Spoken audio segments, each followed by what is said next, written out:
Ontarians are feeling the squeeze. If you've been to the grocery store like I was last week, I triple checked my receipt because I couldn't believe how much money my groceries cost. From rising inflation to supply chain issues, every time you go to buy something, it just seems to cost more. I caught up with Paul Taylor from FoodShare Toronto to talk about what can be done to combat the rising cost of food.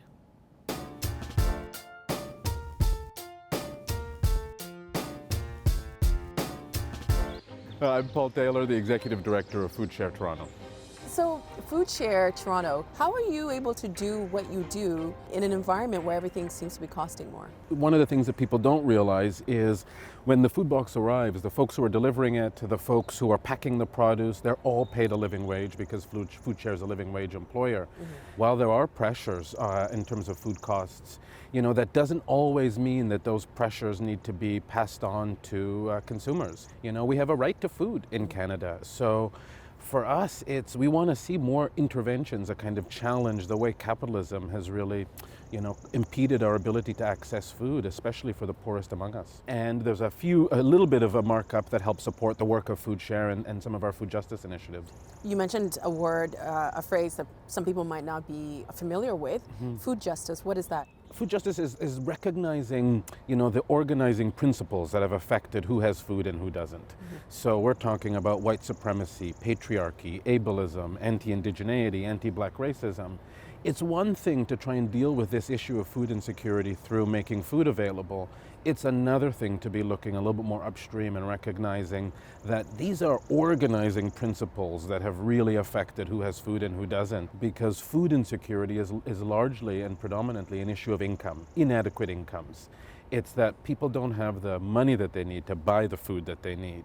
So if we started to see the type of legislation like increasing minimum wage, developing the kind of housing, affordable housing, especially for those that need rent geared to income housing, those are the types of things that are going to have an impact on how much money people have left over to be able to buy food. We are in an election cycle, and I think there seems to be a disconnect with what politicians are saying to what people need on the ground. What would you like governments to do that wouldn't take years and years of studies? We don't need any more studies. When it comes to food insecurity, we actually see low-income seniors, as soon as they become a senior and they have access to things like a guaranteed income supplement, old age security, their risk and level of food insecurity decreases almost by 50%. So in essence, that's a basic income. So we know that there are tools available that would help combat food insecurity. What we really want to see is the political ambition to really center our human rights. We live in the richest province in one of the richest countries and a very rich city. So we feel that we should be leading and we should be showing the world what's possible when it comes to caring for one another and making sure that we all have the very basic things that we need to survive, like housing and food and adequate incomes. So is it a matter of political will, or maybe just for a lot of people not realizing how hard it is for a percentage of people in our communities? Government is in place to prioritize our basic human rights. So I think, yes, people who haven't experienced food insecurity perhaps have no idea what it's like, to be a parent and to look into your child's eye and know that you're not sure if you have food for them the next day. Like, that is pretty profound. And yes, a lot of people don't know what that looks like, but the data, the research, the personal accounts have been there for a long time. We know that in like a city like Toronto, for example, the living wage is $22.08. So anything below that, when people are allowed to be compensated any amount lower than that, that's legislating poverty. That's legislating food insecurity. So $15 an hour just doesn't cut it.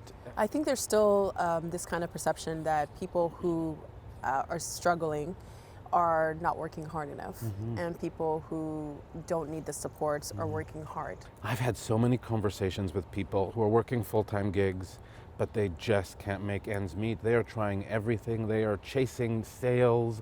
They are going without food so that their kids can eat. I've never met anyone in one of those lineups that is there because they feel like they can take advantage in some way. The data suggests that only 21% of people that are food insecure actually access food-based charities. We've seen this move to eat organic, to buy local. And It sounds as if it's accessible, but for some people, it's not accessible. These conversations about eating local food, eating organic food, are sometimes fraught with kind of misunderstandings, I think. One, around local food, for example. Sure, we aren't flying food thousands of miles here, but we are flying people thousands of miles here to work on farms, often black and brown folks, to work on farms with very little labor protections. And I also think that there's this idea that everyone can go to the farmer's market and access the beautiful, farm fresh, whatever it is. But when I go to farmers markets, I look around, I look very clearly, and for me it feels like, you know, farmers markets have become the purview of the palest among us. You know, when you really look closely at who's accessing the farmers market, it's not all of us. How important is it for us to recognize the importance that food and having access to healthy food plays with our health? I grew up in a food insecure household, and I remember the difference in the home when there was food versus when there wasn't food. You know, when there was lots of food, we were singing, we were laughing, we were cooking together, we were eating together. And when there wasn't food, there was a lot more stress, you know, and it wasn't as joyous. So I think those who have, you know, the opportunity to access all the food that they need, just need to look around the dinner table as they're sitting and laughing or inviting their friends over and building community. That's not something that's been made available to all of us, and it absolutely should.